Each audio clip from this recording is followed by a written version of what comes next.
राम।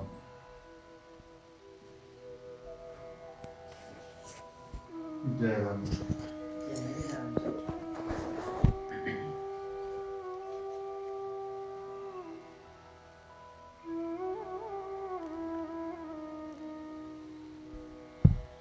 राम।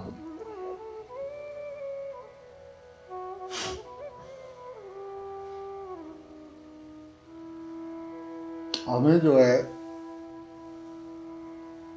भगवान की आवश्यकता क्यों है, इस पर अगर हम विचार करें तो मालूम होता है कि हमारी कोई ऐसी आवश्यकता है जिसको हम ना तो अपने द्वारा पूरी कर सकते हैं और ना संसार के द्वारा ही पूरी कर सकते हैं। दुखों का नाश करने के लिए और परम शांति को प्राप्त करने के लिए हमें भगवान की आवश्यकता नहीं है। कारण कि अगर हम कामनाओं का सर्वथा त्याग कर दें तो स्वतः हमारे दुखों का नाश होकर परम शांति की प्राप्ति हो जाएगी, अर्थात हम मुक्त हो जाएंगे। हमें परम प्रेम की प्राप्ति के लिए ही भगवान की आवश्यकता है, क्योंकि हम भगवान के ही अंश हैं। जो मनुष्य सांसारिक दुखों से छूटना चाहता है, पराधीनता से छूटकर स्वाधीन होना चाहता है, उसकी मुक्ति हो जाती है। परंतु जो मनुष्य संसार से दुखी होकर ऐसा सोचता है कि कोई तो अपना होता जो मेरे को अपनी शरण लेकर अपने गले लगाकर मेरे दुख, संताप, पाप, अभाव, भय, नीरसता आदि को हर लेता, उसको भक्ति प्राप्त हो जाती है। जय राम जी की। इसका तात्पर्य ये हुआ कि मुक्ति पाने के लिए ईश्वर की आवश्यकता नहीं है, प्रत्युत भक्ति पाने के लिए ईश्वर की आवश्यकता है। जब मनुष्य इस बात को जान लेता है कि इतने बड़े संसार में, अनंत ब्रह्मांडों में कोई भी वस्तु अपनी नहीं है, प्रत्युत जिसके एक अंश में अनंत ब्रह्मांड है वही अपना है, जय राम जी की। तब उसके भीतर भगवान की आवश्यकता का अनुभव होता है। कारण कि अपनी वस्तु वही हो सकती है जो सदा हमारे साथ रहे और हम सदा उसके साथ रहे, जो कभी हमारे से अलग ना हो और हम कभी उससे अलग ना हो। ऐसी वस्तु जो है वो भगवान ही हो सकते हैं। अब ये प्रश्न उठता है कि जब मनुष्य को भगवान की आवश्यकता है तो फिर भगवान मिलते क्यों नहीं? इसका कारण यह है कि मनुष्य भगवान की प्राप्ति के बिना सुख आराम से रहता है, वह अपनी आवश्यकताओं को भूले रहता है, वह मिली हुई वस्तु, योग्यता और सामर्थ्य में ही संतोष कर लेता है। अगर वह भगवान की आवश्यकता का अनुभव करे, उसके बिना चैन से ना रहे, तो भगवान की प्राप्ति में देरी नहीं है। जय राम जी की। कारण कि जो नित्य प्राप्त है उसकी प्राप्ति में क्या देरी है। भगवान कोई वृक्ष तो नहीं है जो आज बोएंगे और वर्षों बाद फल मिलेगा। वे तो सब देशों में, सब समय में, सब वस्तुओं में, सब अवस्थाओं में, सब परिस्थितियों में ज्यों के त्यों विद्यमान हैं। हम ही उनसे विमुख हुए हैं, वे हमसे कभी विमुख नहीं हुए हैं। जय राम। राम। जो मुक्त हो जाता है उसको तो स्वाभाविक ही संतोष हो जाता है, पर जिसके भीतर भक्ति के संस्कार हैं उसको संतोष नहीं होता। कारण कि भक्ति के संस्कार वालों पर भगवान विशेष कृपा करते हैं और उसको कहीं अटकने नहीं देते हैं।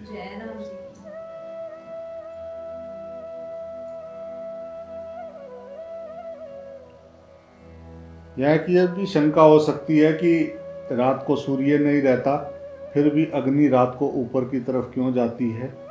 इसका समाधान ये है कि रात हो या दिन, सूर्य कहीं भी रहे वह सदा पृथ्वी से ऊपर ही रहता है।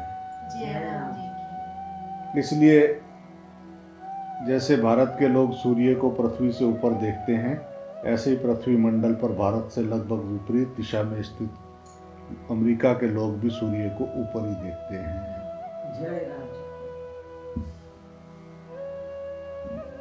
राम।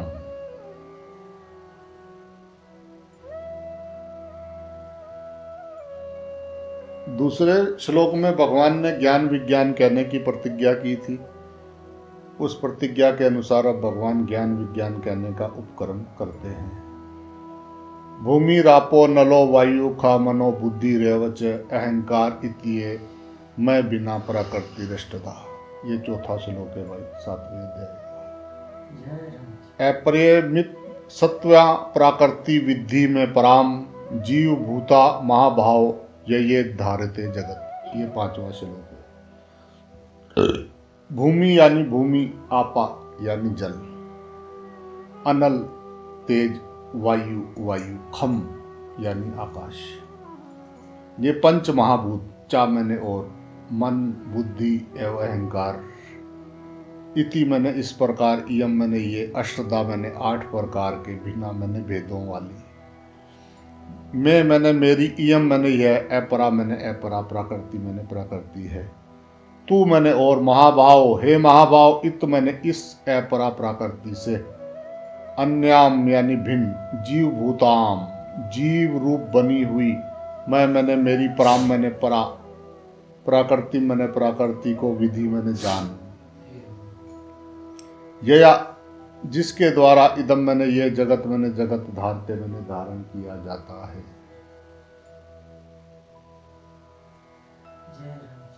पृथ्वी जल तेज वायु आकाश, ये 5 महाभूत और मन बुद्धि तथा अहंकार, इस प्रकार ये 8 प्रकार के भेदों वाली मेरी ये अपरा प्रकृति है। और हे महाभाव, इस अपरा प्रकृति से भिन्न जीव रूप बनी हुई मेरी परा प्रकृति को जान, जिसके द्वारा ये जगत धारण किया जाता है। जय राम जी की।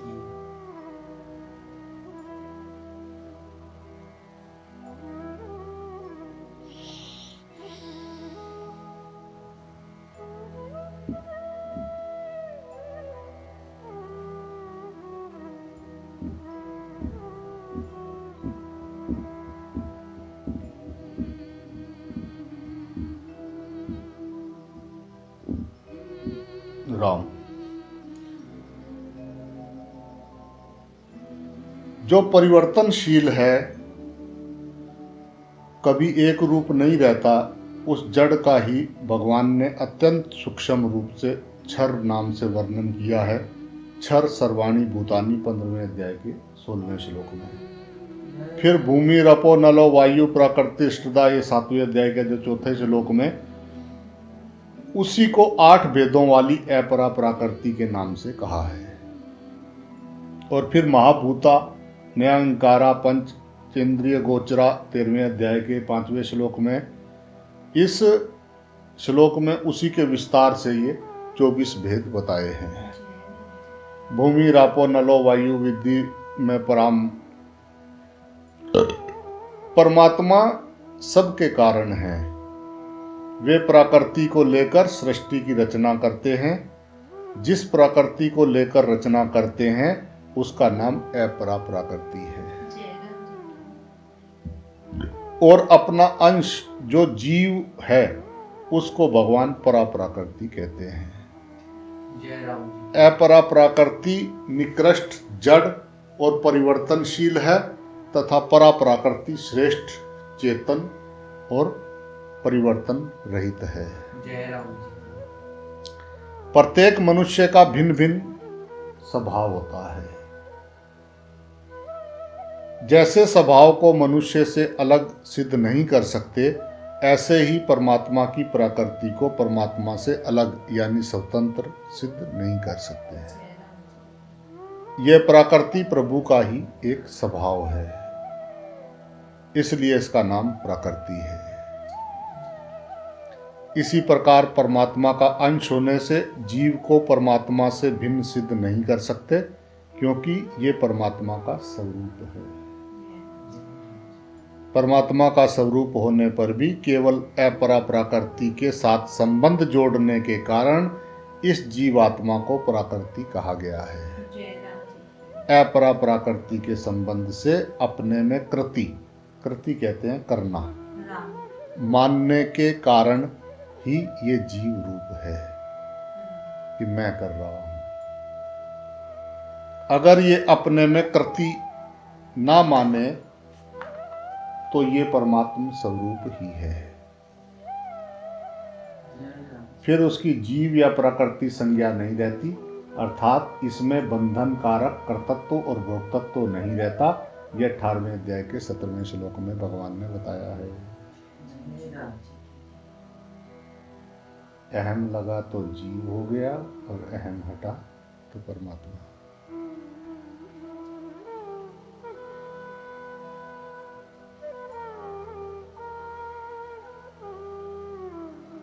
यहां अपरा प्रकृति में पृथ्वी, जल, तेज, वायु और आकाश, मन, बुद्धि और अहंकार, ये 8 शब्द लिए गए हैं।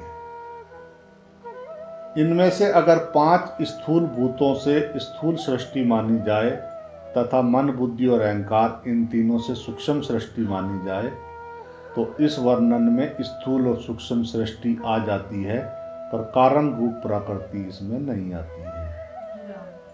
कारण रूप प्रकृति के बिना प्रकृति का वर्णन अधूरा रह जाता है। अतः आदरणीय जो टीकाकार हुए हैं उन्होंने जो है 5 स्थूल भूतों से सूक्ष्म 5 तन मात्राएं शब्द, स्पर्श, रूप, रस और गंध को लिया है, जो कि 5 स्थूल भूतों की कारण है। मन शब्द से अहंकार लिया है, जो कि मन का कारण है। बुद्धि शब्द से महत्त्व यानी समष्टि बुद्धि और अहंकार शब्द से प्रकृति ली गई है। इस प्रकार इन 8 शब्दों का ऐसा अर्थ लेने से ही समष्टि अपरा प्रकृति का पूरा वर्णन होता है, क्योंकि इसमें स्थूल, सूक्ष्म और कारण ये तीनों समष्टि शरीर आ जाते हैं। शास्त्रों में इसी समष्टि प्रकृति को प्रकृति विकृति के नाम से वर्णन किया गया है। परंतु यहाँ जो है बात ये भी ध्यान देने की है कि भगवान ने यहाँ जो है अपरा और परा प्रकृति का वर्णन प्रकृति विकृति की दृष्टि से नहीं किया है। यदि भगवान प्रकृति विकृति की दृष्टि से वर्णन करते तो चेतन को प्रकृति के नाम से कहते ही नहीं, क्योंकि चेतन ना तो प्रकृति है और ना विकृति है। इससे सिद्ध होता है कि भगवान ने यहाँ जड़ और चेतन का विभाग बताने के लिए ही अपरा प्रकृति के नाम से जड़ का और परा प्रकृति के नाम से चेतन का वर्णन किया है।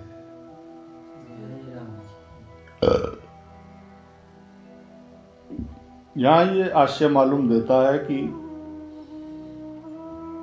पृथ्वी, जल, तेज, वायु और आकाश इन 5 तत्वों के स्थूल रूप से स्थूल सृष्टि ली गई है और इनका सूक्ष्म रूप जो 5 तन मात्राएं हैं कही जाती हैं, उनसे सूक्ष्म सृष्टि ली गई है।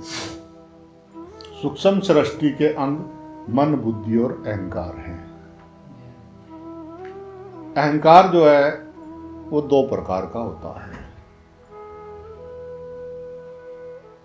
अहम करके अंतःकरण की वृत्ति का नाम भी अहंकार है, जो कि कारण रूप है। ये हुई अपरा प्रकृति जिसका वर्णन यहाँ 4थे श्लोक में हुआ है। और अहम रूप से व्यक्तित्व एक देशिता का नाम भी अहंकार है, जो कि कर्ता रूप है, अर्थात अपने को क्रियाओं को करने वाला मानता है। ये हुई परा प्रकृति जिसका वर्णन यहाँ 5वें श्लोक में हुआ है। ये अहंकार कारण शरीर में तादात्म्य रूप से रहता है। इस तादात्म्य से एक जड़ अंश है और एक चेतन अंश है। इसमें जो जड़ अंश है वह कारण शरीर है और उसमें जो अभिमान करता है वह चेतन अंश है। जब तक बोध नहीं होता तब तक जड़ चेतन के तादात्म्य वाला ये कारण शरीर का अहम कर्ता रूप से निरंतर बना रहता है। सुषुप्त के समय ये सुप्त रूप से रहता है, अर्थात प्रकट नहीं होता। नींद के जागने पर मैं सोया था, अब जागृत हुआ हूं, इस प्रकार अहम की जागृति होती है। इसके बाद मन और बुद्धि जागृत होते हैं। जैसे मैं कहाँ हूँ, कैसे हूँ, ये मन की जागृति हुई, और मैं इस देश में हूँ, इस समय में हूँ, ऐसा निश्चय होना, ये बुद्धि की जागृति हुई है। इस प्रकार नींद से जागने पर जिसका अनुभव होता है वह अहम पराप्रकृति है, और वृत्ति रूप जो अहंकार है वह अपराप्रकृति है। इस अपराप्रकृति को प्रकाशित करने वाला और आश्रय देने वाला चेतन जब अपराप्रकृति को अपनी मान लेता है, तब वह जीव रूप पराप्रकृति होती है, या ये धारते जगत है। अगर ये पराप्रकृति अपराप्रकृति से विमुख होकर परमात्मा के ही सम्मुख हो जाए, परमात्मा को ही अपना माने और अपराप्रकृति को कभी भी अपना ना माने, अर्थात अपराप्रकृति से सर्वथा संबंध रहित होकर निर्लिप्तता का अनुभव कर ले, तो इसको अपने स्वरूप का बोध हो जाता है। स्वरूप का बोध हो जाने पर परमात्मा का प्रेम प्रकट हो जाता है, जो कि पहले अपराप्रकृति के संबंध रखने से आसक्ति और कामना के रूप में था। वे प्रेम अनंत, अगाध, असीम, आनंद रूप और प्रतिक्षण वर्धमान है। उसकी प्राप्ति होने से ये पराप्रकृति प्राप्त परतत्व हो जाती है। अपने असंग रूप का अनुभव होने से ज्ञात ज्ञातत्व हो जाती है, और अपराप्रकृति को संसार मात्र की सेवा में लगाकर संसार से सर्वथा विमुख होने से कृतकृत्य हो जाती है। यही मानव जीवन की पूर्णता है, सफलता है। जय राम जी की। राम। जय राम जी। प्रकृति दृष्टा अप्रियम। इन पदों से ऐसा मालूम देता है कि यहाँ जो 8 प्रकार की अपराप्रकृति कही गई है वह व्यष्टि अपराप्रकृति है। इसका कारण यह है कि मनुष्य की व्यष्टि प्रकृति शरीर से ही बंधन होता है, समष्टि प्रकृति से नहीं। कारण कि मनुष्य व्यष्टि शरीर के साथ अपनापन कर लेता है, जिससे बंधन होता है। व्यष्टि कोई अलग तत्व नहीं है, प्रत्युत समष्टि का ही एक क्षुद्र अंश है। समष्टि से माना हुआ संबंध ही व्यष्टि कहलाता है। अर्थात समष्टि के अंश शरीर के साथ जीव अपना संबंध मान लेता है, तो वह समष्टि का अंश शरीर ही व्यष्टि कहलाता है। व्यष्टि से संबंध जोड़ना ही बंधन है। इस बंधन से छुड़ाने के लिए भगवान ने 8 प्रकार की अपराप्रकृति का वर्णन करके कहा है कि जीव रूप पराप्रकृति ने ही इस अपराप्रकृति को धारण कर रखा है। यदि धारण ना करे तो बंधन का प्रश्न ही नहीं है।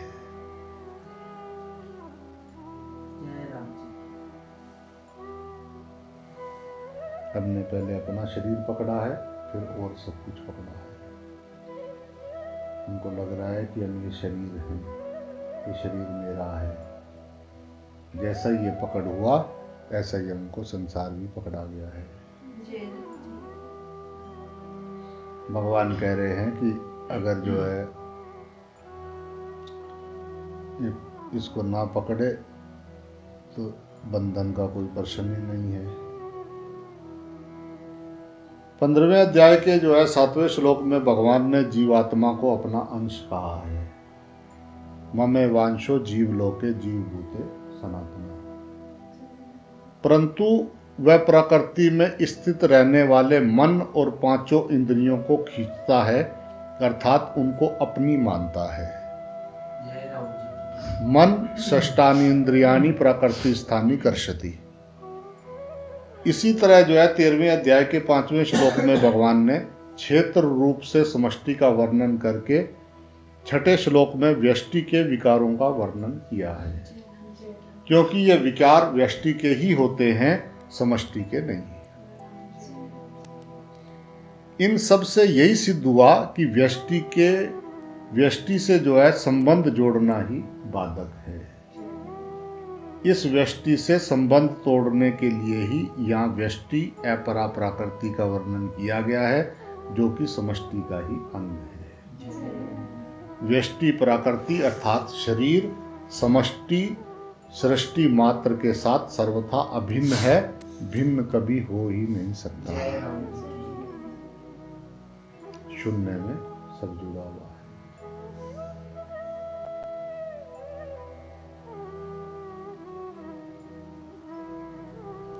वास्तव में मूल प्रकृति कभी किसी की बाधक या साधक यानी सहायक नहीं होती। जब साधक जो है उससे अपना संबंध नहीं मानता, तब तो वह सहायक हो जाती है, पर जब वह उससे अपना संबंध मान लेता है तब वह बाधक हो जाती है। वास्तव में मूल प्रकृति कभी किसी की बाधक या सहायक नहीं होती। जब साधक उससे अपना संबंध नहीं मानता, तब तो वह सहायक हो जाती है, और जब उससे वो अपना संबंध मान लेता है तब वो बाधक हो जाती है। क्योंकि प्रकृति के साथ संबंध मानने से व्यष्टि यानी अहमता यानी मैंपन पैदा होता है। ये अहमता ही बंधन का कारण होती है।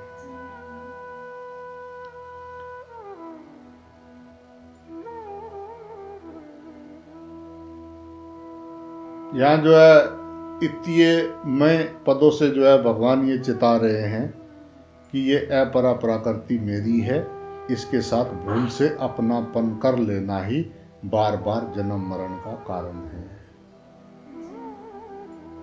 और जो भूल करता है उसी पर भूल को मिटाने की जिम्मेवारी होती है। अतः जीव इस अपरा के साथ अपनापन ना करे। अहमता में भोग इच्छा और जिज्ञासा ये दोनों रहती हैं। जैसे ही अहम आएगा उसमें भोगने की इच्छा और जिज्ञासा ये उसमें दोनों चीजें रहती हैं। इनमें से भोग इच्छा को कर्म योग के द्वारा मिटाया जाता है और जिज्ञासा को जो है ज्ञान योग के द्वारा पूरा किया जाता है। कर्म योग और ज्ञान योग इन दोनों में से एक के भी सम्यकता पूर्ण होने पर जो है एक दूसरे में दोनों आ जाते हैं। ये 5वें अध्याय के 4 और 5वें श्लोक में भगवान ने बताया है। अर्थात भोग इच्छा की निवृत्ति होने पर जिज्ञासा की भी पूर्ति हो जाती है, और जिज्ञासा की पूर्ति होने पर भोग इच्छा की भी निवृत्ति हो जाती है। कर्म योग में भोग इच्छा मिटने पर तथा ज्ञान योग में जिज्ञासा की पूर्ति होने पर असंगता स्वतः आ जाती है। उस असंगता का भी उपयोग ना करके वह वास्तविक उसको भूल जाता है। अगर उस असंगता का उपभोग ना करने पर जो है उसको वास्तविक बोध हो जाता है और मनुष्य का जन्म सर्वथा सार्थक हो जाता है। जीव भूताम, वास्तव में यह जीव रूप नहीं है, प्रत्युत ये जीव बना हुआ है। ये तो स्वतः साक्षात परमात्मा का अंश है। केवल स्थूल सूक्ष्म और कारण शरीर रूप प्रकृति के साथ संबंध जोड़ने से ये जीव बना है। ये संबंध जोड़ता है अपने सुख के लिए। यही सुख इसके जन्म मरण का और महान दुख का जो है ये खास कारण बनता है। दुख का कारण सुख की चाह है। जैसे सुख चाहेंगे तभी दुख होगा। जिसको सुख की तलाश नहीं है उसको कोई दुखी नहीं कर सकता है।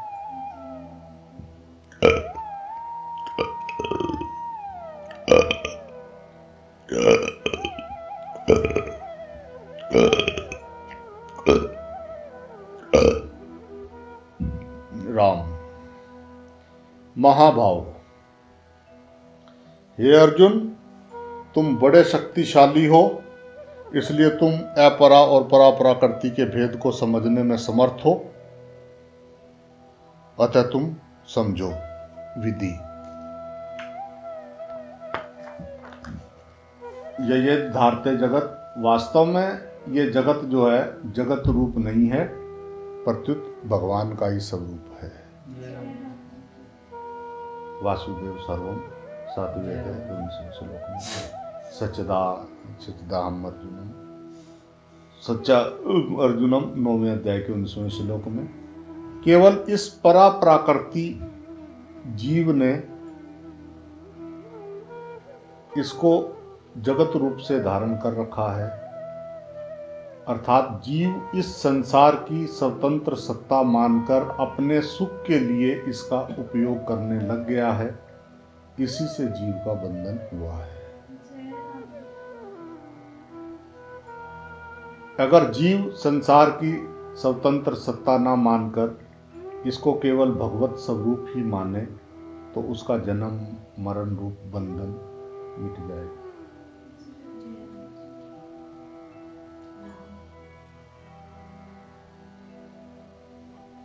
अगर संसार की स्वतंत्र सत्ता ना मानकर इसको केवल भगवत स्वरूप ही माने तो उसका सारा कलेश खत्म हो जाएगा।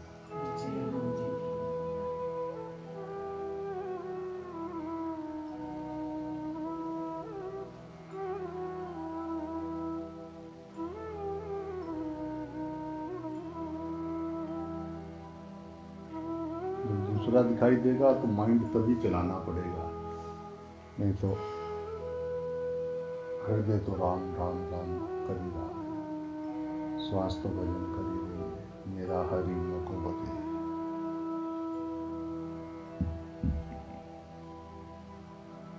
माइंड चलता है, पंगा चल पड़ता है। सीधी तरफ चले तो आनंद ही आनंद है, द्वेष करे, इच्छाओं वासनाओं में फंसे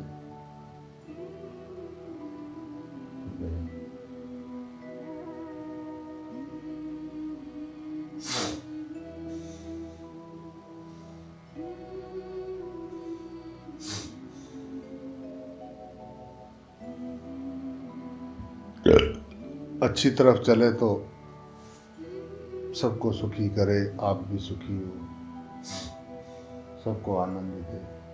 अच्छी तरफ चले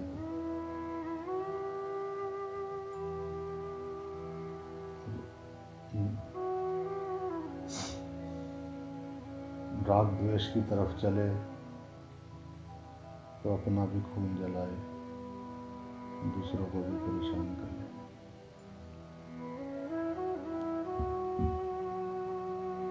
राम। भगवान की पराप्रकृति होकर भी जीवात्मा ने इस दृश्यमान जगत को, जो कि अपराप्रकृति है, धारण कर रखा है, अर्थात इस परिवर्तनशील विकारी जगत को अस्थाई, सुंदर और सुखप्रद मानकर मैं और मेरे रूप से धारण कर रखा है।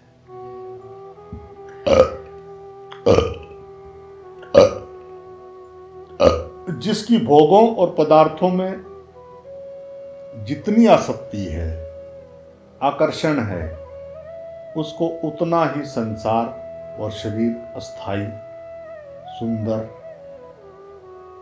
और सुखप्रद उसको मालूम देता है। पदार्थों का संग्रह तथा उनका उपभोग करने की लालसा ही खास बाधक है। संग्रह से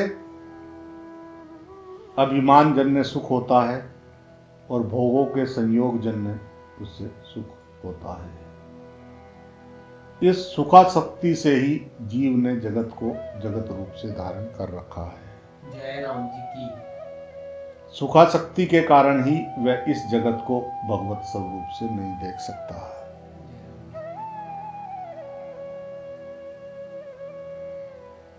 जैसे स्त्री जो है वास्तव में जनन शक्ति है, परंतु स्त्री में असत पुरुष स्त्री को मातृ रूप से नहीं देख सकता। ऐसे ही संसार वास्तव में भगवत स्वरूप है, परंतु संसार को अपना भोग्य मानने वाला भोगासक्त पुरुष संसार को भगवत स्वरूप नहीं देख सकता। ये भोगासक्ति ही जगत को धारण कराती है, अर्थात जगत को धारण कराने में हेतु है। खूब सारा सामान इकट्ठा हो जाए और संयोग जन्य सुख, बस यही संसार में परमात्मा नहीं देखने देती है। और वो इतनी गहराई तक है अंदर, सुनने से, पढ़ने से, सब करने से। जय राम जी की।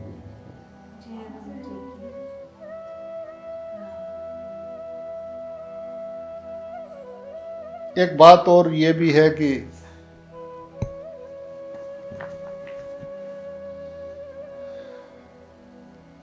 जितने भी ये मनुष्य मात्र जो भी ये शरीरों की उत्पत्ति जो है,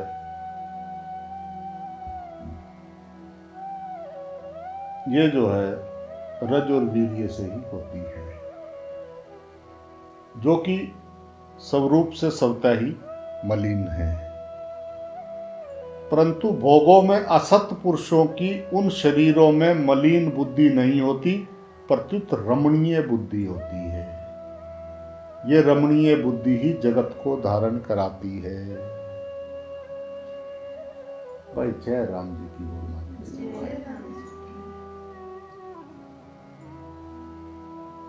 इसको ध्यान से देखना चाहिए। हमारी उत्पत्ति ही, हमारे माँ बाप ने हमको पैदा करने के लिए नहीं, उनका हमारा उत्पत्ति ही वहां से हुआ है, इसीलिए दिमाग उधर ही जाता है।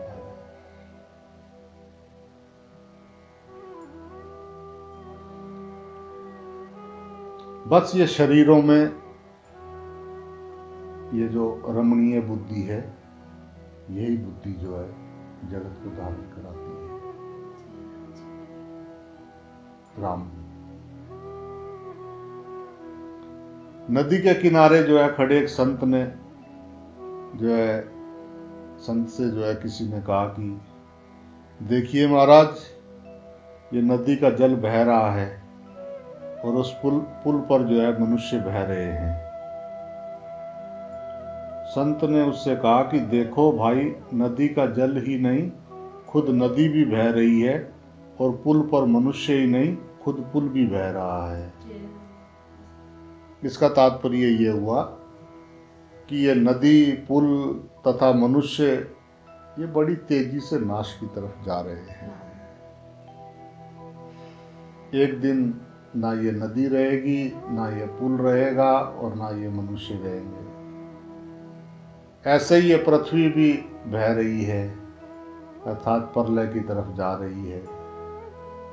इस प्रकार भाव रूप से दिखने वाला ये सारा जगत प्रति क्षण अभाव में जा रहा है, परंतु जीव ने इसको भाव रूप से अर्थात है रूप से धारण यानी स्वीकार कर रखा है।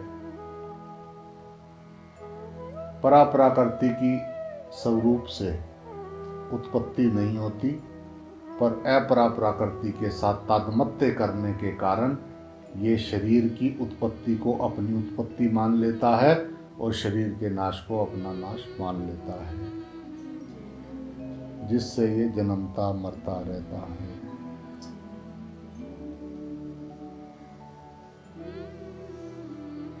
अगर ये अपरा के साथ संबंध ना जोड़े, इससे विमुख हो जाए, अर्थात भाव रूप से इसको सत्ता ना दे तो जगत सत्य रूप से दिख ही नहीं सकता। जय राम जी की बोलना पड़ेगा। इदम पद से जो है शरीर और संसार दोनों लेने चाहिए, क्योंकि शरीर और संसार अलग अलग नहीं है। तत्वत धातु चीज एक ही है। शरीर और संसार का भेद केवल माना हुआ है, वास्तव में अभेद ही है। इसलिए जो है 13वें अध्याय में भगवान ने इदम शरीरम पदों से शरीर को क्षेत्र बताया 13वें अध्याय के पहले श्लोक में, परंतु यहाँ क्षेत्र का वर्णन किया है, वहाँ समष्टि का ही वर्णन हुआ है 13वें अध्याय के 5वें श्लोक में। और इच्छा द्वेष आदि विकार व्यष्टि के माने गए हैं 13वें अध्याय के 6ठे श्लोक में। इच्छा और द्वेष आदि विकार, क्योंकि इच्छा आदि विकार व्यष्टि प्राणी के ही होते हैं। तात्पर्य यह है कि समष्टि और व्यष्टि तत्वत एक ही हैं। एक होते हुए भी अपने को शरीर मानने से अहंता और शरीर को अपना मानने से ममता पैदा होती है, जिससे बंधन होता है।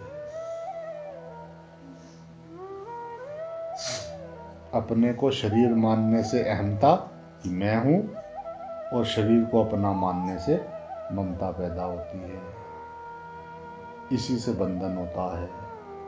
अगर शरीर और संसार की अभिन्नता का अथवा अपनी और भगवान की अभिन्नता का साक्षात अनुभव हो जाए तो अहंता और ममता स्वतः मिट जाती है। ये अहंता और ममता कर्म योग, ज्ञान योग, भक्ति योग तीनों से ही मिटती है। कर्म योग में निर्ममो निरंकार दूसरे अध्याय के 71वें श्लोक में, ज्ञान योग से अहंकार विमुचते निर्मम 18वें अध्याय के 53वें श्लोक में, और भक्ति योग से निर्ममो निरंकार 12वें अध्याय के 13वें श्लोक में। इसका तात्पर्य यह है कि जड़ता के साथ संबंध विच्छेद होना चाहिए, जो कि केवल माना हुआ है।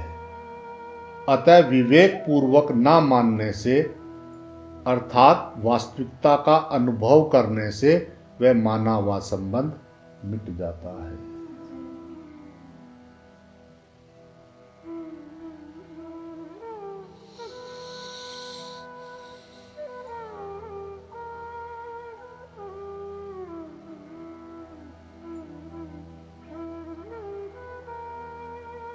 जैसे गुरु और शिष्य का संबंध होता है, तो इसमें जो है गुरु शिष्य को अपना शिष्य मानता है, शिष्य गुरु को अपना गुरु मानता है। इस प्रकार गुरु अलग है और शिष्य अलग है, अर्थात उन दोनों की अलग अलग सत्ता दिखती है, परंतु उन दोनों के संबंध से एक तीसरी सत्ता प्रतीत होने लग जाती है, जिसको संबंध की सत्ता कहते हैं।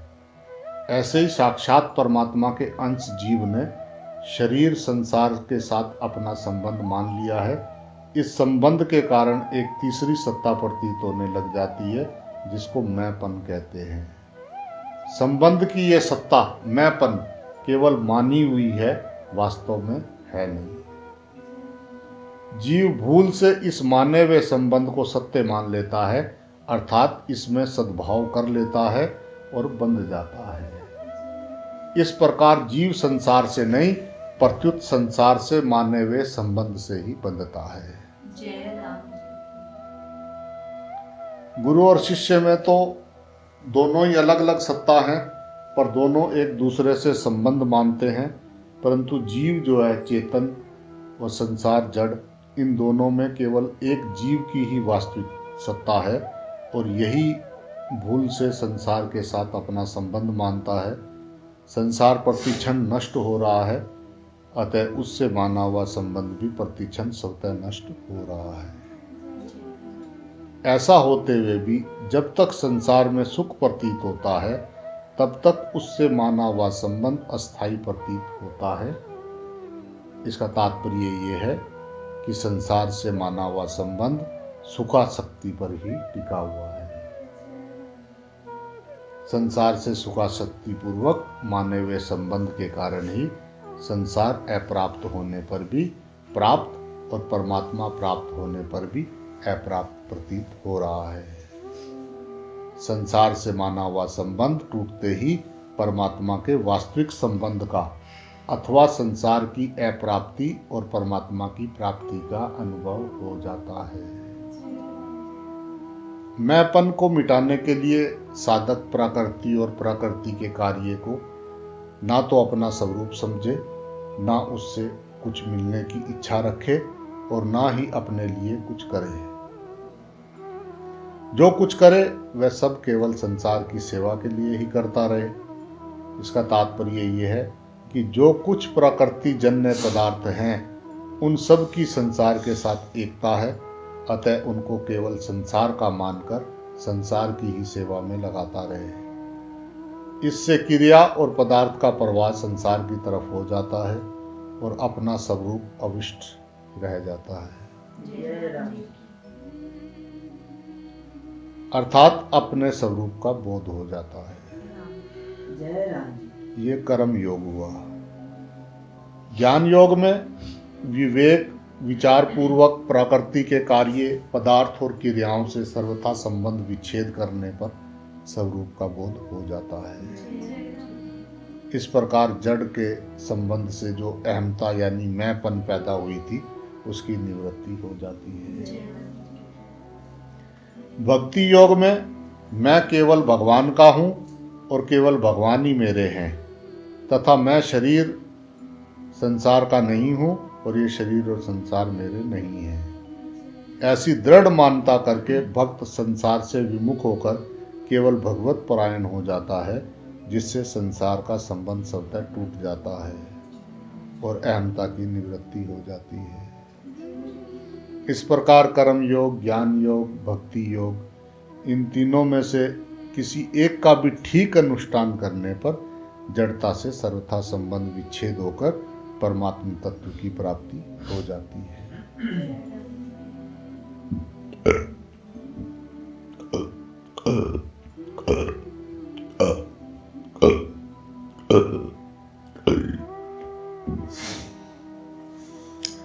जब चेतन अपरा प्रकृति के साथ तादात्म्य कर लेता है, अर्थात अहम के साथ एक होकर अपने को मैं हूं ऐसा मान लेता है, तब ये जीव रूप बनी हुई पराप्रकृति कहलाता है। अहम यानी मैं से इधर जगत अपराप्रकृति है और उधर परमात्मा है, परंतु जीव उन परमात्मा को स्वीकार न करके प्रत्युत उनकी अपराप्रकृति को स्वीकार करके उसको जगत रूप से धारण कर लेता है और जन्म मरण रूप बंधन में पड़ जाता है। अपरिमित सत्वया नाम, अपरा से अन्य परा है और परा से अन्य अपरा है। अपरा अन्य अर्थात विजातीय है, अन्य को पकड़ने से ही परा जीव बनी है जीवभूता नाम। अपरा परिवर्तनशील है और परा अपरिवर्तनशील, दोनों ही भगवान की प्रकृतियां अर्थात शक्तियां हैं, स्वभाव हैं। भगवान की शक्ति होने से दोनों भगवान से अभिन्न हैं, क्योंकि शक्तिमान के बिना शक्ति की स्वतंत्र सत्ता नहीं होती। जैसे नख और केश निष्प्राण होने पर भी हमारे प्राण युक्त शरीर से अलग नहीं है, ऐसे ही अपरा प्रकृति जड़ होने पर भी चेतन भगवान से अलग नहीं है।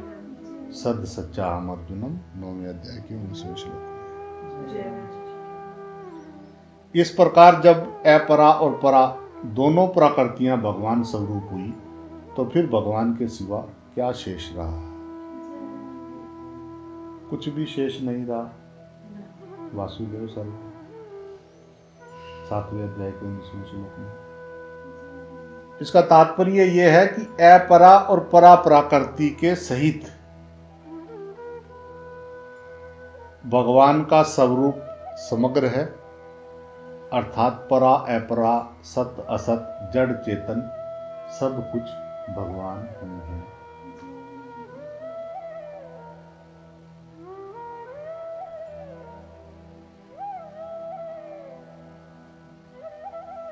राम।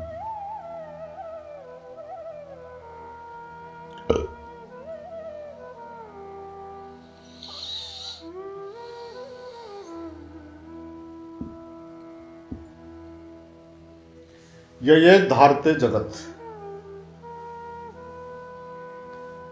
इसका तात्पर्य यह है कि संसार ना तो भगवान की दृष्टि में है और ना महात्मा की दृष्टि में है, प्रत्युत जीव की दृष्टि यानी मान्यता में है।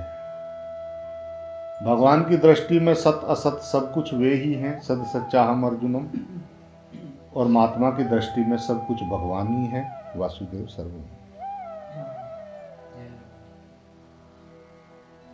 जीव ने ही राग द्वेष के कारण जगत को अपनी बुद्धि में धारण कर रखा है। अंदर राग और द्वेष है, तभी संसार को पकड़ रखा है। इस बात को बहुत गहराई से समझने का प्रयत्न करना चाहिए। जब तक अंदर राग और द्वेष है, तभी तक संसार दिखाई दे रहा है। अंदर से राग और द्वेष खत्म हो जाए, संसार रहता ही नहीं। बस ये देखना है कि वो मैंने कितनी गहराई से पकड़ रखा है।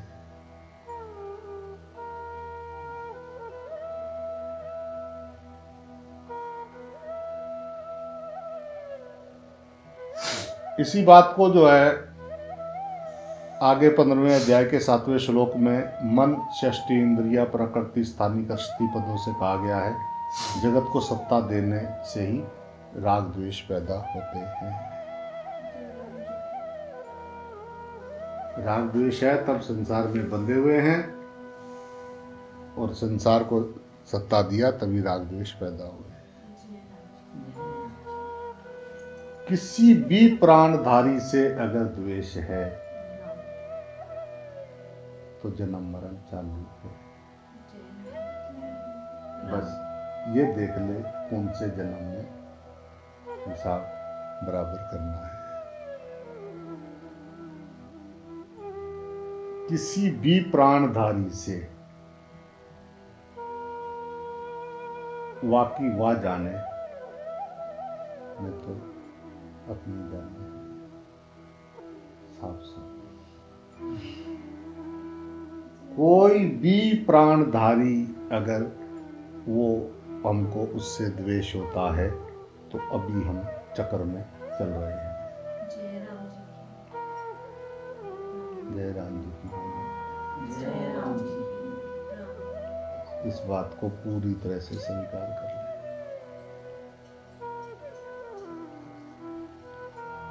जीव ने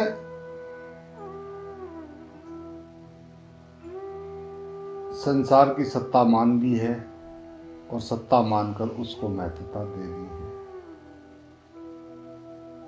महत्वता देने से कामना अर्थात सुख भोग की इच्छा पैदा हुई, जिससे जीव जन्म मरण के में पड़ गया। इसका तात्पर्य यह हुआ कि एक भगवान के सिवाय दूसरी सत्ता मानने से ही जीव संसार बंधन में पड़ा है। अतः दूसरी सत्ता ना मानने की जिम्मेवारी जीव की ही है। अगर वह संसार की सत्ता ना माने तो संसार है ही कहां। जय राम जी की। भोगवान भोगवान, तू ही तू।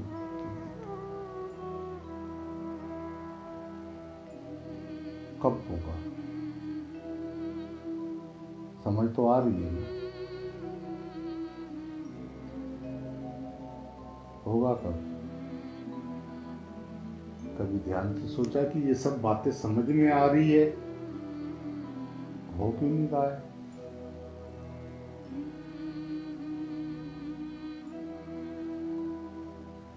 कारण एक ही समझ में आएगा कि कुछ टाइम बैठ के अपने स्वरूप में स्थित नहीं हो रहे हैं, इसी कारण वहां नहीं खड़े हो पा रहे हैं।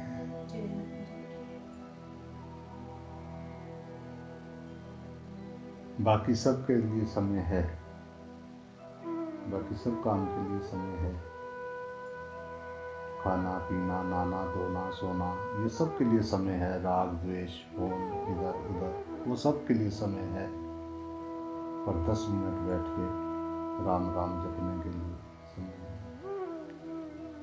इसी कारण बात अंदर गहराई में नहीं उतर रही।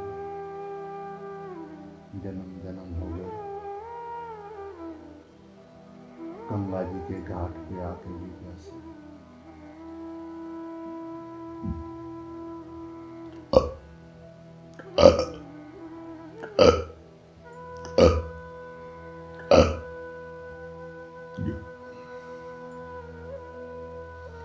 भगवान ने पृथ्वी, जल, तेज, वायु, आकाश, मन, बुद्धि, अहम,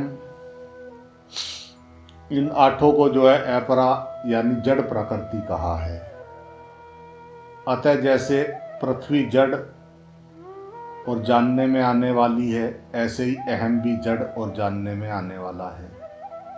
तात्पर्य यह है कि पृथ्वी, जल आदि 8 एक ही जाति के हैं। अतः जिस जाति की पृथ्वी है, उसी जाति का अहम भी है। अर्थात अहम भी मिट्टी के ढेले की तरह जड़ और दृश्य है।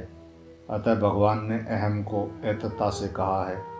जैसे अतएव यो वेति 13वें अध्याय के पहले श्लोक में, और एतत् यह कभी अहम में नहीं होता। अतः अहम को एतत् से कहने का तात्पर्य ये है कि ये अपना स्वरूप नहीं है, परंतु जब चेतन यानी जीव इस अहम के साथ अपना तादात्म्य मान लेता है, तब वह बंध जाता है। अहंकार विमूढ़ात्मा कर्ता हमिति मानते 13वें अध्याय के 27वें श्लोक में। इसी को चीचड़ ग्रंथि कहा है। तो चीचड़ जैसे चिपटा हुआ है ना, ऐसे चिपटा हुआ है। मैं बहुत खूबसूरत हूँ और मैं बहुत अक्लमंद हूँ। ये अज्ञानी मनुष्य की पहचान है। गहराई की, अगर अंदर कहीं गहराई में ये है कि मैं बहुत खूबसूरत हूँ और मैं बहुत अक्लमंद हूँ, ये अहम है। वो चीचड़ की तरह चिपका हुआ है, हटाने से भी नहीं मिलता। चीचड़ ग्रंथि।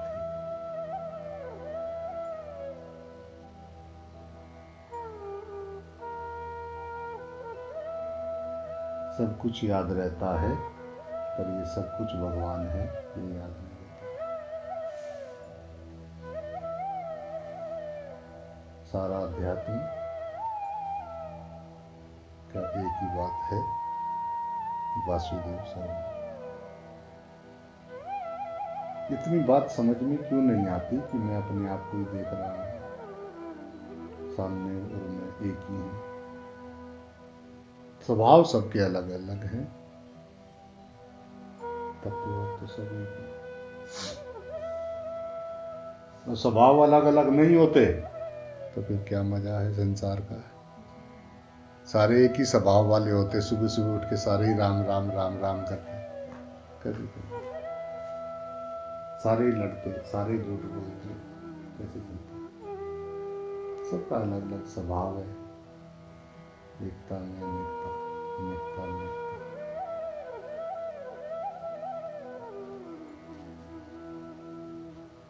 गन्ना मीठा है, मिर्ची तीखी है। हर का स्वभाव अपना अपना, कोई खट्टा है, कोई मीठा है, और है तो सब में जल। बिना पानी के तो हो नहीं सकता। कोई भी स्वाद होगा, पानी उसमें है। पानी तो एक ही गया, गन्ने में, मिर्ची में, अदरक में, मटर में, बेर में।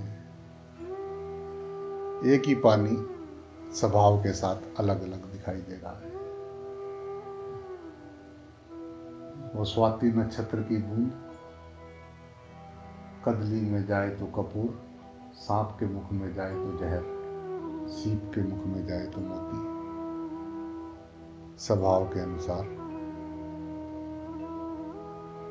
एक ही चीज अलग अलग रूपों में दिखाई देती है। सबका स्वभाव अलग है, होना भी चाहिए, मजा भी है। अपने अपने कर्मों के हिसाब से सबका स्वभाव अलग है। अब दूसरे को दूसरे का स्वभाव पसंद नहीं आ रहा है, उसका ऐसा क्यों है? दूसरे को सब समझाना चाह रहे, दूसरे को सब बदलना चाह रहे, अपना कोई नहीं बदल पा रहा है।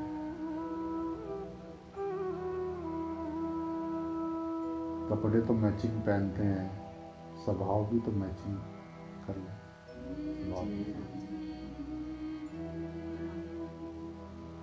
स्वभाव के अंदर से राग द्वेष खत्म हो जाए तो सब स्वभाव प्रेम है, सब प्रेम है। बाहर नहीं बदलना है, भीतर से बदलना है। दूसरे पे राज करने से पहले अपने सीईओ बनो। अपने हृदय में जो ऑफिस है उसका सीईओ बनो, उसको सही करो पहले। बाहर खराब है ही नहीं, बाहर कुछ भी गलत नहीं है। जैसी दृष्टि वैसी सृष्टि। हम जो जिनके हम साथ रह रहे हैं, जो हमारे अंग संग रहते हैं, उनके साथ हमारा व्यवहार कैसा है? उनके साथ दिमाग चला रहे हैं या हृदय से? उनके ऊपर दिमाग चलाना पड़ रहा है या हृदय से उनके साथ व्यवहार है? उसमें जीवन है या बुद्धि चलानी पड़ रही है?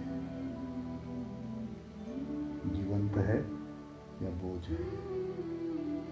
जो हमारे अंग संग वाले रहते हैं, वो कोई भी हो, हम कहीं भी जाएंगे, जैसा हमारा स्वभाव है वहीं हमको अच्छे या बुरे मिलेंगे, जैसा हमारा स्वभाव है।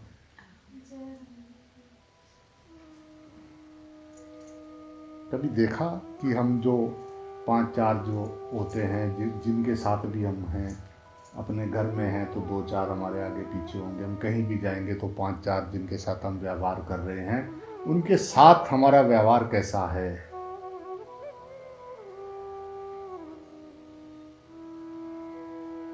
उनमें नहीं है क्या परमात्मा?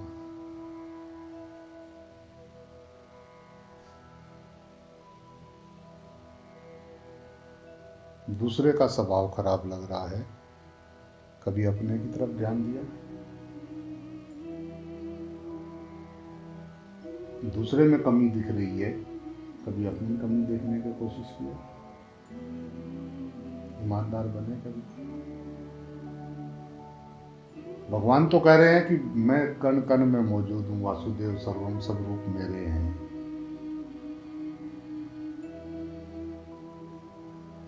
गीता जी पे हाथ रख के कसम खाने से नहीं होगा।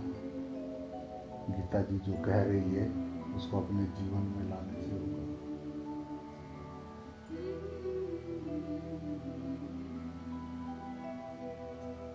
बाहर कुछ भी गलत नहीं है, सब सुव्यवस्थित चल रहा है, सबका स्वभाव अलग अलग है। तुमको समझ में आई कि सब में परमात्मा है?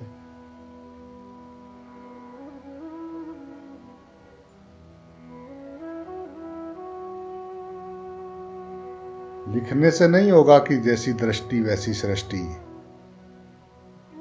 अंदर जाने से होगा, अपने अंदर जाने से होगा। पहाड़ को नहीं बदल सकते, अपने कैमरे का एंगल बदलना। पहाड़ को नहीं हिला सकते इधर उधर, अपने कैमरे का एंगल सीधा करना है।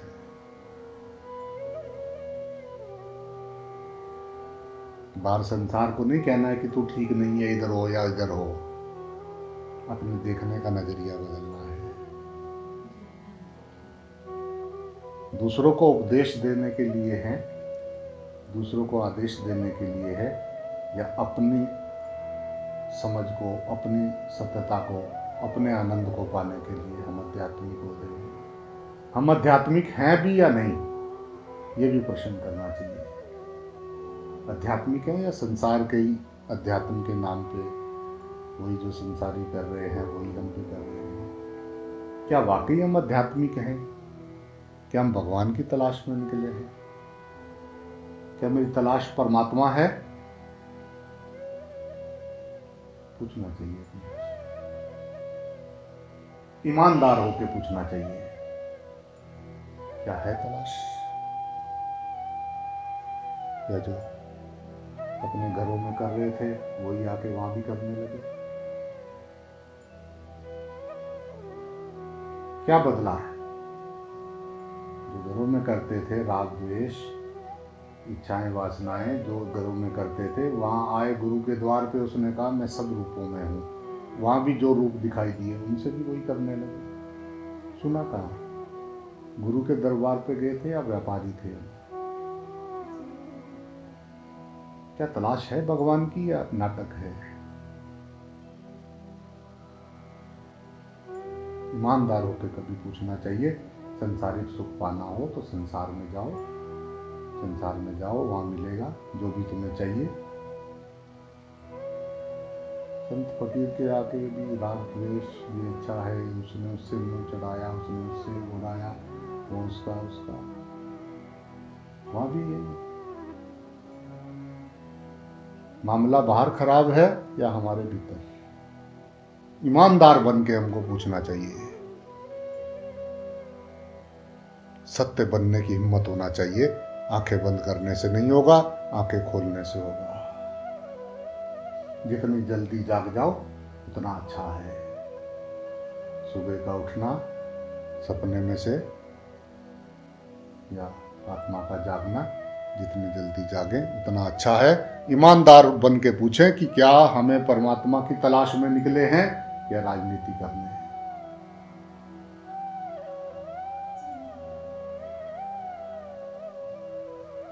परमात्मा सब कुछ जानता है,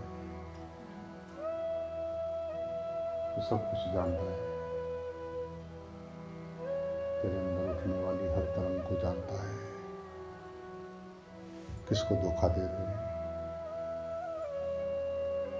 ऐसा भी क्या है हमारे पास जो सबको बेवकूफ बना रहे हैं? आए थे नदी के पास, स्वच्छ जल बह रहा था, निर्मल जल, पी के प्यास बुझा सकते थे। वहां खड़े होके आने जाने वालों से लड़ने लगे। मैं खास हूँ, मैं ये हूँ, नदी मेरी है, तू कौन होता है, तू क्यों आया? राम, नदी तो जीव जंतु पशु पक्षी सबके लिए वैसे, सब प्यासों के लिए प्याली पी जाती है। ये नहीं कि अपना पानी पिए और प्यास बुझाएं, चलिए ना, किनारे पे खड़े हो गए, अभी किसी और को पानी नहीं पीने देंगे। जय राम जी की, ये मेरा, ये मेरा। चली जाएगी पृथ्वी एक दिन ब्लैक होल में, न तेरा बचेगा न मेरा बचेगा। ये मेरा, ये मेरा, ये मेरा, ये मैं, ये मेरा।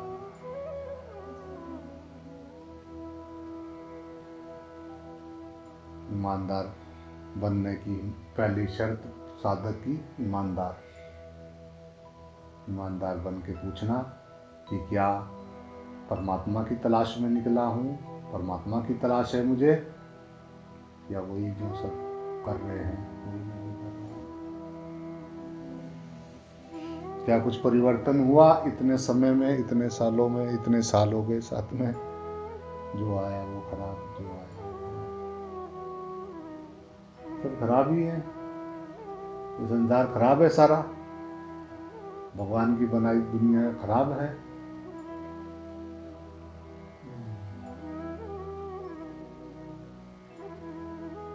राम,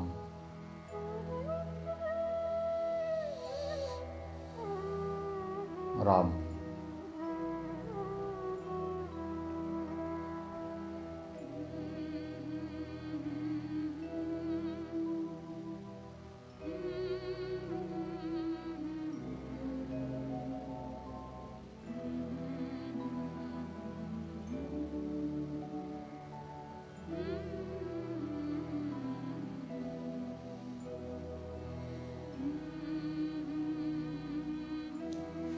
राम।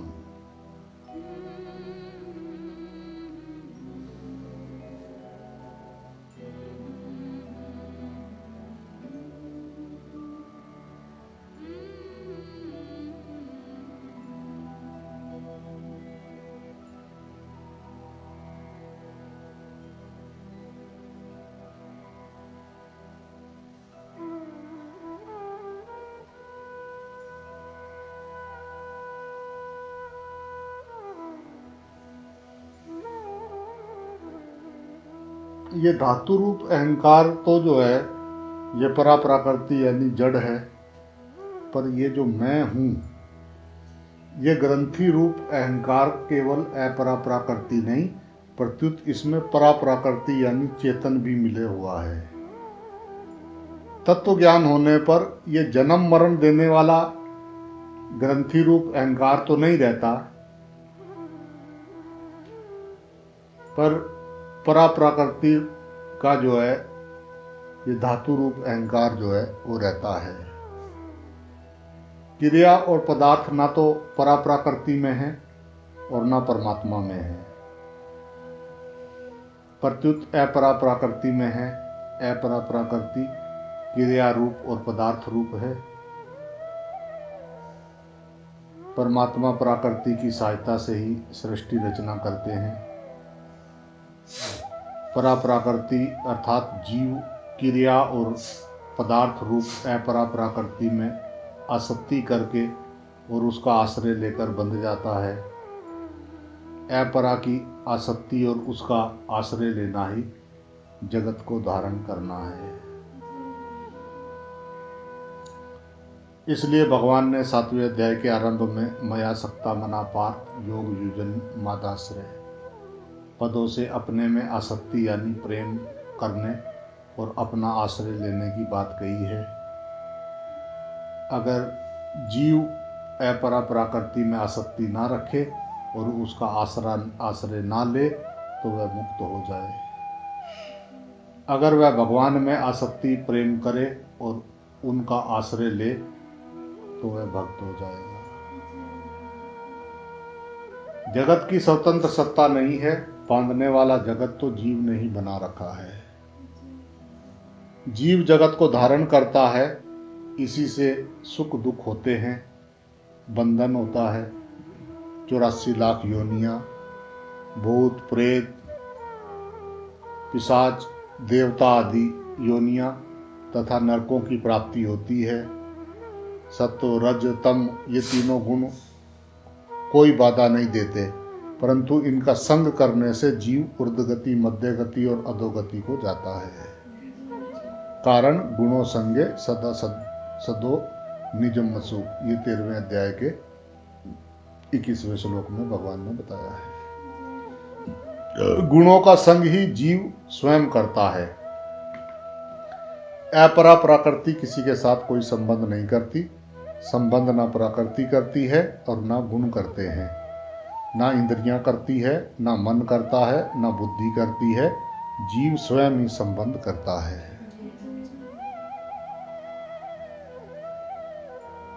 इसलिए सुखी दुखी हो रहा है, जन्म मरण में जा रहा है।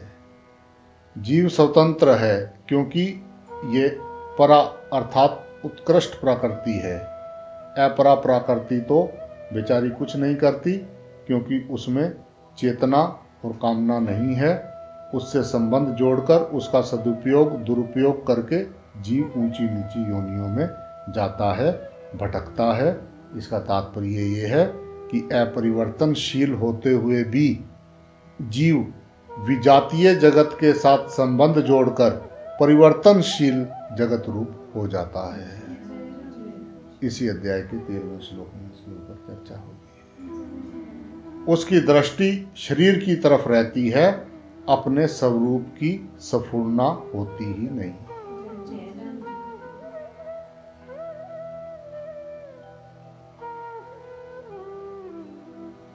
वो शरीरों में ही अटका रहता है। शरीर और नाम, वो ऐसा है, ये ऐसा है, वो अच्छा है, वो अच्छा नहीं है। सारी उम्र हो गई सुनते सुनते वासुदेव सर्वम, भगवान सब में है। हाँ, फिर तू जिससे द्वेष कर रहा है, जिसकी चुगली निंदा कर रहा है, उसमें है कि नहीं है? भगवान नहीं है वहां?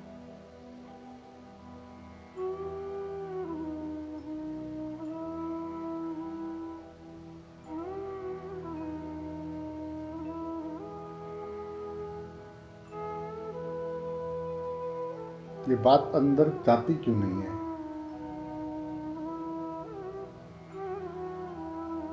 प्रॉब्लम कहाँ है? कान में से नहीं अंदर जा रही या हृदय में नहीं जा रही? बाकी गाने, संगीत, चुगली, निंदा, इसने ये कह दिया, उसने ये कहा था, एक बार उसने ये बोला था, पिक्चरों के डायलॉग सब याद रहते हैं। पर हम जिसकी बुराई कर रहे हैं, जिसके बारे में सोच रहे हैं, वो भी भगवान जी हैं, ये याद नहीं रहता। क्यों?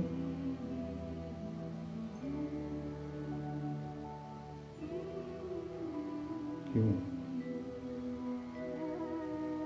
किसी की बुराई करने में जितना रस आता है, कभी उसकी अच्छाई देख लेते? क्या पता एक आधी अच्छाई उसमें ऐसी हो जो हम में नहीं है।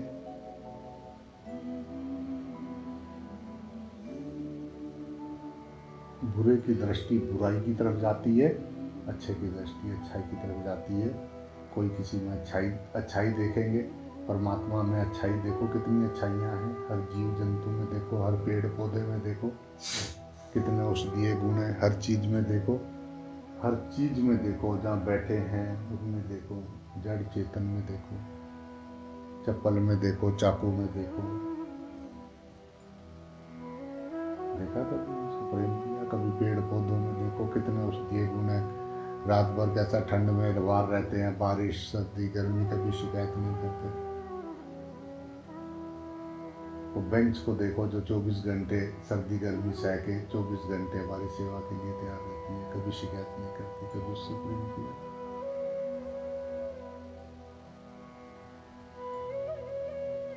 कभी उस तवे से प्रेम किया जो रोज हमारे लिए जलता है? प्रेम किया कभी? या ये भी खराब, वो भी खराब, ये भी खराब, वो भी खराब, सब खराब है, हर चीज खराब है।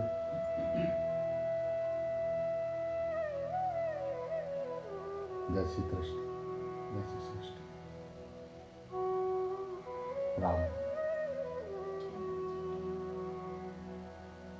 माने या ना माने, इससे कोई फर्क नहीं पड़ता।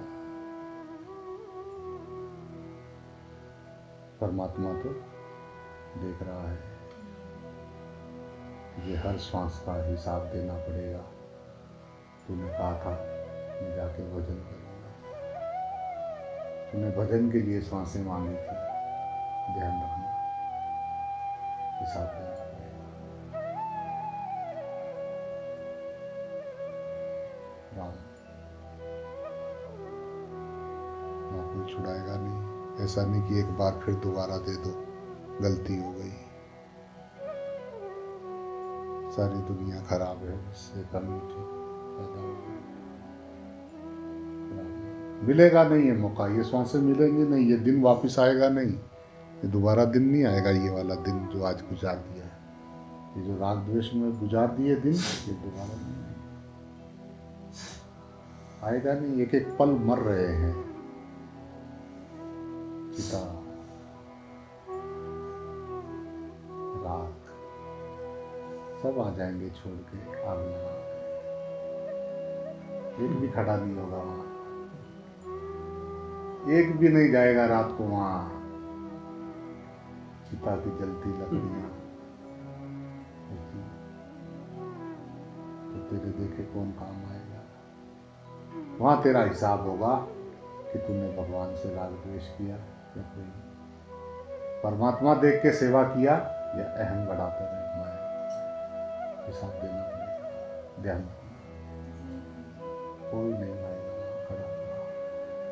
तेरे अपने जिनको तुझे अपना लगता है कोई खड़ा नहीं होगा वहां तेरा सच खड़ा होगा बस।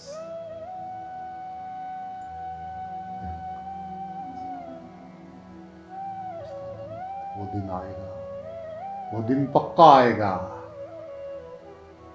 और कुछ हो ना हो वो दिन पक्का आएगा।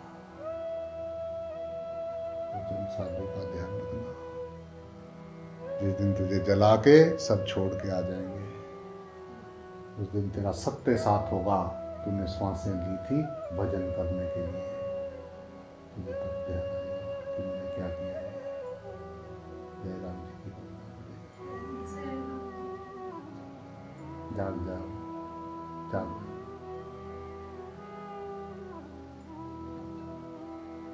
कहाँ से लाऊं और शब्द इतने, कौन से तरीके से समझाऊं। जय राम जी की। और कौन सी विधि से तुझे मनाऊं कि संसार के सुख बहुत बहुत भाग भोग लिए, बिल्ले कुत्ते बंदर सब बन के देख लिया, भोग भोग के देख लिए, ये सब राग द्वेष करके देख लिए, गुस्सा क्रोध करके देख लिए, रो के देख लिया, धो के देख लिया। भजन करें,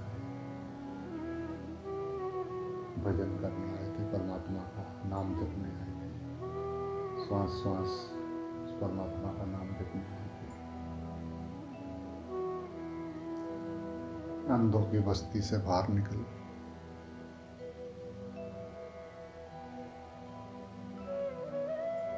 ये सब अंधे हैं, ये श्वास की कीमत नहीं जान रहे हैं।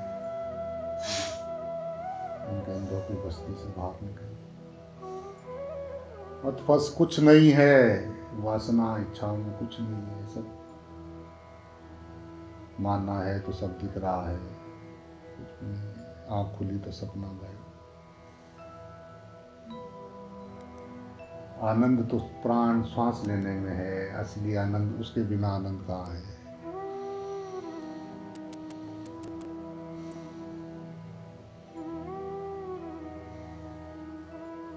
उसको छोड़ के ये क्या कर रहा है, वो क्यों कर रहा है।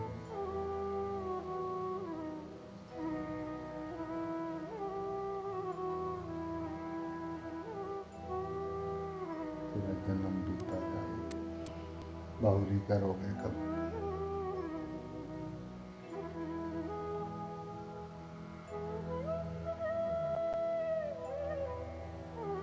राम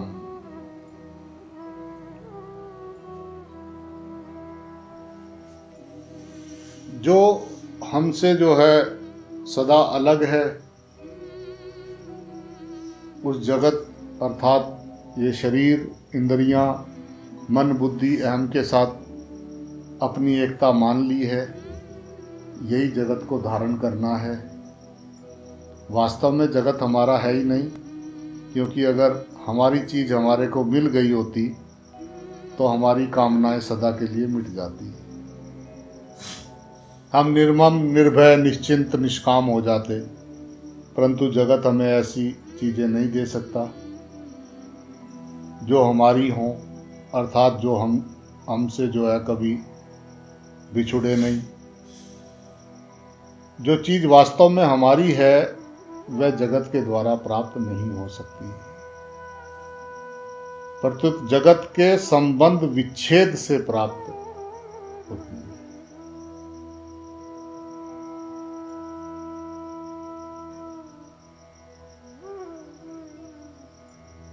हमारी वस्तु है परमात्मा। हम उस परमात्मा के ही अंश हैं। ममे वांशो जीव लोके, 15वें अध्याय के 7वें श्लोक में भगवान ने बताया है। उसकी प्राप्ति का उपाय कर्म योग की दृष्टि से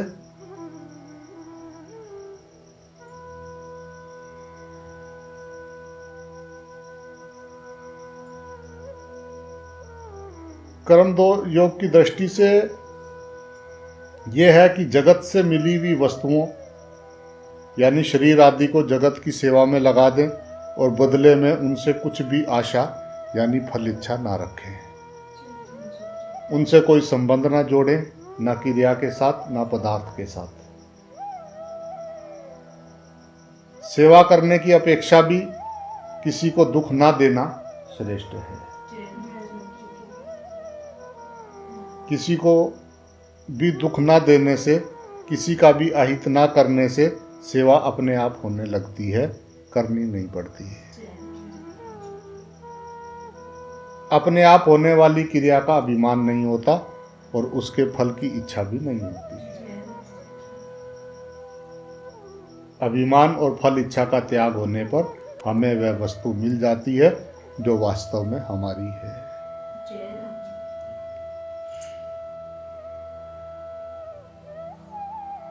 वास्तव में अपरा प्रकृति ही परमात्मा के सिवाय अलग सत्ता है ही नहीं। अपरा प्रकृति की परमात्मा के सिवाय अलग सत्ता नहीं है। नास्तो विद्यते भाव, उसको विशेष सत्ता जो है जीव नहीं दी है। जैसे रुपयों की अपनी कोई महत्ता नहीं है, हम ही लोभ के कारण उसको महत्ता देते हैं। हम जिसको महत्ता देते हैं उसी में हमारा आकर्षण होता है। महत्ता तब देते हैं जब दोषों को स्वीकार करते हैं। काम रूप दोष के कारण ही स्त्री में आकर्षण होता है। लोभ रूप दोष के कारण ही धन में आकर्षण होता है। मोह रूप दोष के कारण ही कुटुंब और परिवार में आकर्षण होता है। परंतु दोषों के साथ तादात्म्य होने के कारण दोष रूप से नहीं दिखते और हमें इस बात का पता नहीं लगता कि हम ही उनको अपरा प्रकृति को सत्ता और महत्ता दे रहे हैं। तादात्म्य मिटने पर दोष तो रहते नहीं और गुण दिखते नहीं। जय राम जी की बोलना पड़ेगा। अनंत ब्रह्मांडों में 3 लोक, 14 भुवन, जड़ चेतन, स्थावर जंगम, जलचर थलचर नवचर, जरायु अंडज सवेदज उभिदज, सात्विक राजस तामस, मनुष्य देवता पितर गंधर्व पशु पक्षी कीट पतंग, भूत प्रेत पिशाच ब्रह्म राक्षस आदि जो कुछ भी देखने सुनने पढ़ने कल्पना करने में आता है, उसमें परा और अपरा इन 2 प्रकृतियों के सिवाय कुछ भी नहीं है। जो देखने सुनने पढ़ने और कल्पना करने में आता है और जिन शरीर इंद्रियां मन बुद्धि अहम के द्वारा जो है देखा सुना पढ़ा सोचा जाता है, वह सब का सब अपरा है।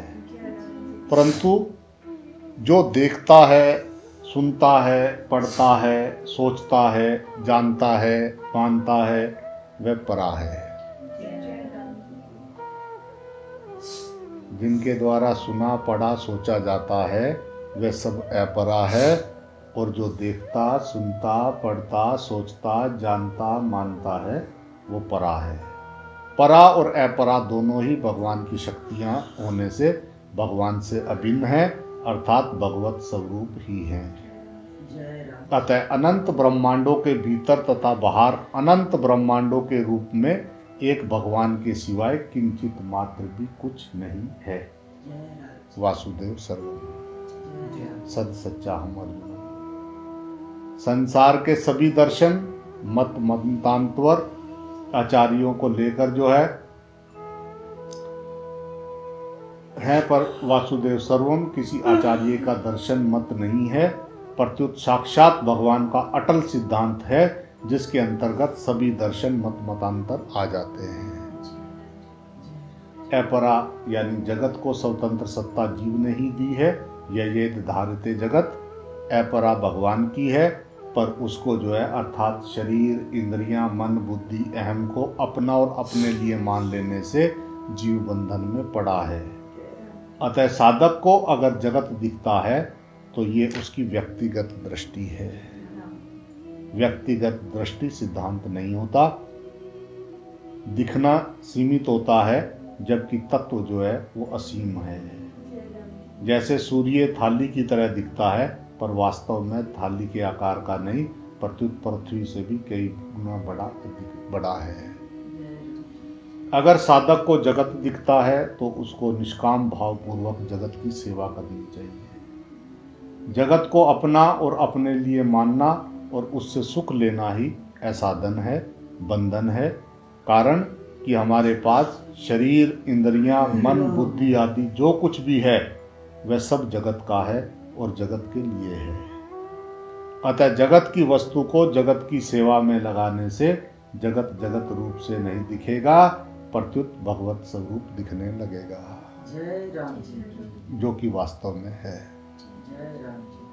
तात्पर्य यह है कि साधक चाहे जगत को माने, चाहे आत्मा को माने, चाहे परमात्मा को माने, किसी को भी मानकर वह साधन कर सकता है और अंतिम तत्व वासुदेव सर्वम का अनुभव कर सकता है। जय राम जी। सत्य वासुदेव सर्वम है, राग द्वेष तेरा सत में नहीं है।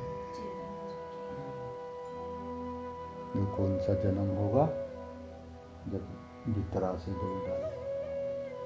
जय राम जी। बाहर से चिकने चुपड़े होने से कुछ बनेगा नहीं, जानेंगे तब जब भीतरा से डोल डालो। भीतरा से डोल डालो मतलब कि जो साथ रहते हैं उनसे राग द्वेष खत्म हो जाए, यही भीतरा से डोल डालना है।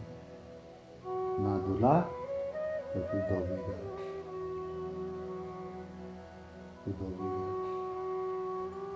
धोबी घाट नहीं जाना चाहते तो अपने दाग भीतरा से धोई डालो। समय है, बहुत तेजी से बीत रहा है।